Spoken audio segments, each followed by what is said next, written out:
Hey, what's going on? Brian here, and I am in Las Vegas. I just got here. Got a pretty good view. We have a event here. If you're a e-commerce seller, especially if you're an Amazon seller, then you probably know about the event. It's a Prosper Show. I speak here every year for the last 3 or 4 years. So I'll be speaking tomorrow and then Monday when the event starts. But tonight is just chilling out, getting comfortable, gonna go grab some dinner. A lot of my friends are here, so I'm sure we'll grab a meal. But I was thinking about some things on the plane ride. So like I said, I speak at this event every year. The last few years I've spoken at this event. I do a workshop. It's more of like an intimate sort of workshop where it's just a smaller group. And this year it's Facebook ads for e-commerce. And then Monday is where the main event starts, and it's like the bigger stage. And there'll probably be 1,500 or so people here. And actually, that's not even the biggest crowd I've spoken in front of. I've spoken in front of bigger crowds. And one thing people always ask is, are you afraid? Or are you nervous? That's probably the bigger question is, are you nervous? Are you nervous to go in front of these people? And I was thinking about it on the plane ride, and I'm like, it's wild because I'm not. I really am not. Last year, I spoke at Funnel Hacking Live. You may know what that event is. It's a big marketing conference. It just keeps getting bigger and bigger. And I think there were just under 4,000 people in that audience. And honestly, I don't get nervous. And here's why.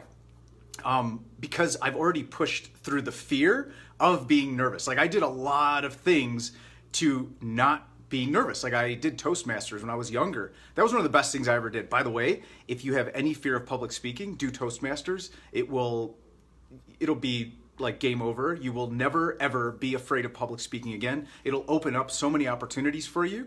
And it's just, I can't recommend it highly enough. You don't have to do it forever. Some people stay in it forever. I did it for, I think it was about a year, and tremendous benefit. And I still have skills that I carry with me. One of the things I learned in Toastmasters, which is a great tip, by the way, if you ever have to speak in public, as long as you know the first 15 seconds, like the beginning of what you're going to present, everything else is good. Because usually what happens is, it's kind of like gears. If the gears get out of place, right? If they don't quite snap in the first few seconds or the first few 10 seconds, what'll happen is you'll be speaking, and I'm sure you've experienced this. I know I have tons of times where you're off, and you can almost hear the voice in your head, and you're thinking of what you're saying. But if you can just prepare the first 10 to 15 seconds, just know what you're going to say and be able to walk out confidently and know this is what you're going to say, then everything else can just be, listen, you're just going to go with the flow. You're going to interact with the crowd. But it's when you're not sure what to say right from the jump. Man, that's the gears don't click. So that is, to me, still to this day, that's something I learned from Toastmasters, and I would recommend you do it. But going back to why I wanted to talk about fear is, I'm not afraid. I'm not saying that to brag, I'm so comfortable public speaking. The reason I'm mentioning it is when I was flying, I was thinking about this, that actually it bothers me. It bothers me that I'm not afraid anymore, in the sense that now I've got to seek out the next thing that I'm fearful, that it challenges me, that I feel uncomfortable, that I feel like I'm out of my element, whatever you want to call it. We are constantly trying to avoid that, right? That's just survival. We're trying to move towards comfort, away from pain, away from discomfort, away from fear. But one of the things is that when you're in that pocket, when you're in that fear, I became a better public speaker, and a lot of opportunities opened up for me because I got over that fear. And now I'm beyond it. Now I've become someone else. So that's the biggest thing, is that when you're in that feeling of uncertainty, of fear, of discomfort, of feeling out of your element, that right there, that's your moment where you're going to become someone else. If you can get to the other side of the pain or the fear, where there's amazing power. I can tell you, every single time that I've grown, where I've made just quantum leaps in who I am and become something else, because this whole life is this process of becoming more and more and more, and just leveling up, like levels in a video game. We're just trying to level up, and it means that we can then go after bigger and bigger bad guys, right? Like the bosses, right? In the game, it just means we can now seek out bigger and bigger challenges that there's no way in the first level we could have, beaten the big boss in the game, right? But the only way we do it is we move up in levels, and we get other powers, and we become more powerful. But the only way to do that is you have to seek out the pain. So as soon as you're comfortable, that's not good. You've got to now start pushing yourself, pushing harder, doing things you don't want to do. And one of the biggest things is just really do a lot of things and not think about it. So take, if you have an opportunity to speak and you're terrified of speaking, like take it. Yep, I'll do it. Done. And just do it. And then you're now going to force yourself to have to graduate and become something else. So this is like the consequence of avoiding fear, of avoiding discomfort, and of always looking for sort of like the easiest path. While I'm all about efficiency, right? We don't just want to make things uncomfortable for the sake of being uncomfortable. However, the consequence of taking the easiest route, of always staying in a place where you're certain and safe and reasonable in your life, the consequence of that is not becoming the biggest version of you, not becoming the next version of you, and shedding that shell and becoming something else. So 100% of the time, when I feel that things are just comfortable and I don't feel that sort of like edge and that fear, right, or that discomfort, I'm like, I know, boom, I've got to seek it out.